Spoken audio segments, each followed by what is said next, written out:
Lapor, apel peringatan Hari Santri tahun 2025 siap dilaksanakan.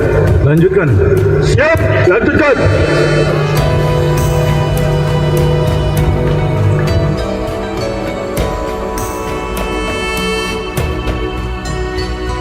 Bapak-bapak, ibu-ibu sekalian, baru-baru ini mungkin kita tahu, mendengar bersama-sama bahwa ada komentar miring terhadap santri, para ulama dan kiai kita yang viral di media sosial.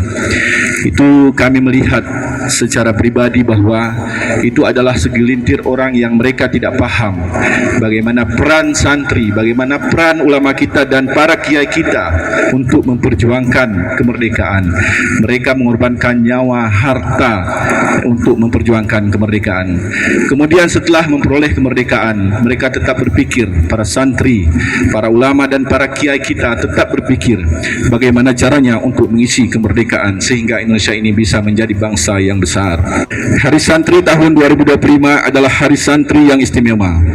Tahun ini adalah 10 tahun peringatan Hari Santri sejak pertama ditetapkan oleh pemerintah pada tahun 2015.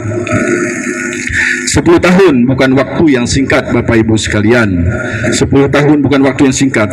Dalam rentang waktu itu, kita menyaksikan semakin kuatnya peran pesantren dan santri dalam berbagai bidang kehidupan. Kita tidak boleh lupa, jauh sebelum Indonesia merdeka, pesantren telah menjadi pusat pendidikan di Nusantara, tempat para santri menimba ilmu sekaligus menempa diri dalam akhlak dan karakter. Dari pesantrenlah lahir generasi yang tidak hanya cerdas secara intelektual tetapi juga kuat secara spiritual dan moral. Dari rahim pesantren lahir para tokoh besar bangsa ini, mulai dari pejuang kemerdekaan hingga pemimpin umat. Banyak alumni pesantren yang kini menjadi tokoh nasional, pejabat publik, pengusaha, ilmuwan hingga pemikir dunia. Bahkan saat ini banyak santri yang sudah berkiprah di level internasional, membawa nama baik Indonesia yang di kancah global. Hari Santri tahun 2025 mengusung tema Mengawal Indonesia Merdeka Menuju Peradaban Dunia. Tema ini sangat tepat yang mencerminkan tekad dan peran santri sebagai penjaga kemerdekaan sekaligus penggerak kemajuan. Santri tidak boleh hanya menjadi penonton dalam perubahan zaman. Santri harus hadir sebagai pelaku sejarah baru di negeri ini, menjadi pembawa nilai-nilai Islam, rahmatan lil alamin dalam membangun peradaban dunia yang damai, adil dan beradaban. Negara menegaskan pengakuan dan penghargaan yang setara kepada pesantren sebagai lembaga yang khas di Indonesia. Tidak berhenti di situ, pemerintah juga telah memberikan Peraturan Presiden Nomor 82 Tahun 2021 tentang pendanaan penyelenggaraan pesantren yang di dalamnya diatur dana abadi pesantren. Bahkan di berbagai daerah, pemerintah provinsi dan kabupaten kota telah menerbitkan perda pesantren sebagai wujud dukungan terhadap keberlangsungan pesantren di tingkat lokal. Pak Asisten 1, terkait dengan peraturan Bupati untuk pengelolaan pesantren dan daerah di Kabupaten Gilbers, ini mohon dipelajari juga ya. Kalau ada perlu yang kita revisi sehingga pesantren lebih punya akses yang luas untuk mendapatkan pembiayaan dari pemerintah daerah. Kita juga bersyukur bahwa saat ini pesantren dilibatkan dalam berbagai program pemerintah seperti program makan bergizi gratis, alhamdulillah, dan cek kesehatan gratis.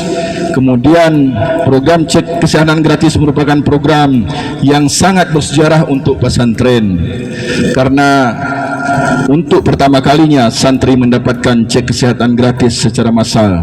Demikian pula dengan program makan bergizi gratis, maka bergizi gratis merupakan investasi masa depan bagi bangsa Indonesia dan untuk pemenuhan gizi para santri kita. Mungkin saya mau tanya ke Pak Kemenak, pesantren Galus sudah dapat MBG semua, Pak? Ya, baik Pak. Nanti saya akan dorong agar semua dapur untuk menyiapkan menu makanan siang untuk seluruh pesantren di Kabupaten Galus.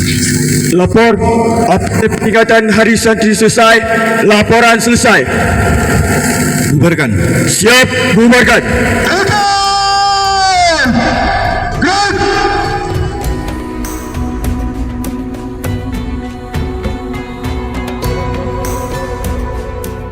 Hari ini bukan sekedar peringatan tahunan, tetapi momentum untuk meneguhkan kembali semangat dan peran santri dalam menjaga keutuhan, martabat dan kemajuan bangsa Indonesia.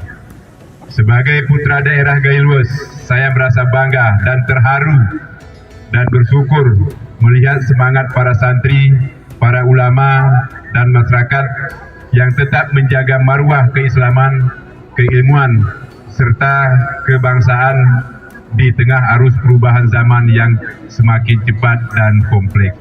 Kabupaten Gailwes dikenal sebagai negeri 1000 hafiz, tanah yang penuh zikir dan ilmu, tempat di mana spiritualitas dan kearifan lokal tumbuh berdampingan. Namun kita juga sadar bahwa Gailwes masih menghadapi tantangan besar. Tingkat kemiskinan yang tinggi, pendidikan yang perlu diperkuat, dan keterbatasan lapangan kerja bagi generasi muda.